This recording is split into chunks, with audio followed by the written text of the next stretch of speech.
Hello everyone, कैसे हैं आप सब। एक बार पुनः से कोचिंग क्लासेस पर स्वागत है। उम्मीद करता हूं आप सब अच्छे होंगे, मस्त होंगे, बेहतर होंगे, आपकी पढ़ाई बेहतर चल रही होगी। बच्चों, यहां पर एमपी बोर्ड में हाफ ईयरली का एग्ज़ाम चल रहा है और हिंदी का जो कोड था बच्चों 1202, उसका मैंने सोल्यूशन करा दिया है और ये 1201 है कोड, इसका भी सोल्यूशन करा देता हूं। बाकी आप लोगों के पास यदि और पेपर होंगे दूसरे कोड का तो आप मेरे व्हाट्सअप नंबर 9685299149 है ना, 9685299149 में भेज देना, आप लोगों को उसका सोल्यूशन करा दूंगा। हाँ, 1201 1202 दो कोड के पेपर मेरे पास हैं, इसे मत भेजना।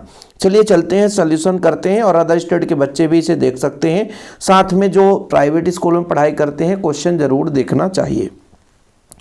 देखिए बच्चों, दिन जल्दी जल्दी ढलता है गीत बच्चन के किस काव्य संग्रह से लिया गया निशा निमंत्रण। छंद में अल्प विराम को यति कहा जाता है बच्चों।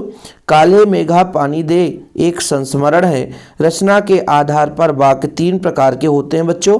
यशोधर बाबू अपने आदर्श किसनदा को मानते थे। पहली छापाखाना गोवा में 1556 में खुली थी।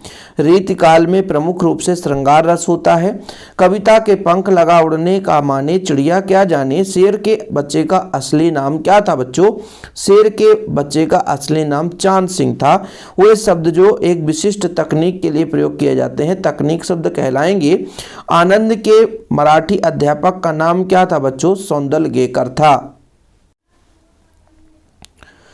इसके बाद आगे चलते हैं बच्चों, सत्यासत्य में चलते हैं। रघुवीर सहाय दूसरे सप्तक के कवि हैं, सत्य है।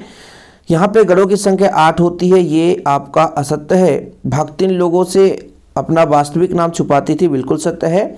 सुभद्रा कुमारी चौहान विद्वान महिला थी, सत्य है। श्री मनोहर श्याम जोशी साहित्य अकादमी पुरस्कार सम्मानित किए गए, सत्य है। समाचार लेखन में 6 ककार होते हैं, इसमें 7 है, इसलिए असत्य है। इसके बाद बच्चों यहाँ पर चलते हैं फटाफट। भाई यहाँ पर देखिएगा रुवैया आपका आ जाएगा बच्चों फिराक। गोरखमुखी रीतिकालीन कवि भूषण में जाएगा। बत्सल में बत्सल प्रेम में जाएगा। भक्तिन की सहज बुद्धि विस्मित करने वाली थी, है ना। शब्द के अर्थ का व्यापार शब्द शक्ति होगा। जूझ कहानी के लेखक आनंद यादव। राष्ट्रभाषा एक संपर्क भाषा है। चलिए भाई, एक वाक्य में उत्तर।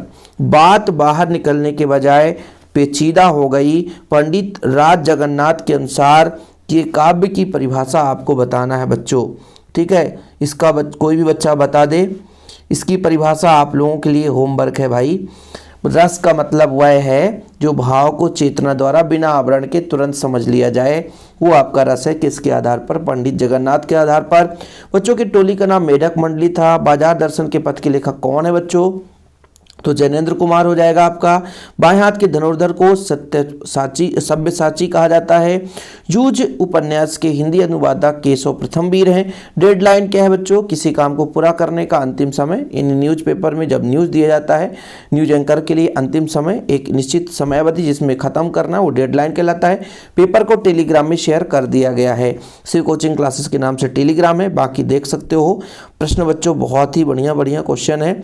कवित्व छंद आया था, प्रबंध काव्य मुक्तक काव्य में अंतर, रेखाचित संस्मरण में अंतर, ये सारे अंतर मैंने करा भी दिया है यूट्यूब पे और आगे चलकर अंतर कराऊंगा भी। बाकी बेहतर से बेहतर लेक्चर आपके लिए आएंगे शिव कोचिंग क्लासेस में। हाँ भाई साहब, यदि आप पहली बार आए हैं तो चैनल को सब्सक्राइब कर लें। मैं गारंटेड कहता हूँ कि एमपी बोर्ड के लिए स्पेशल क्लास आएगी, आपका एक भी क्वेश्चन मिस नहीं होगा बोर्ड एग्जाम के लिए। मैं निरंतर मेहनत कर रहा हूँ, बस थोड़ा सा प्यार सपोर्ट आपका होना चाहिए।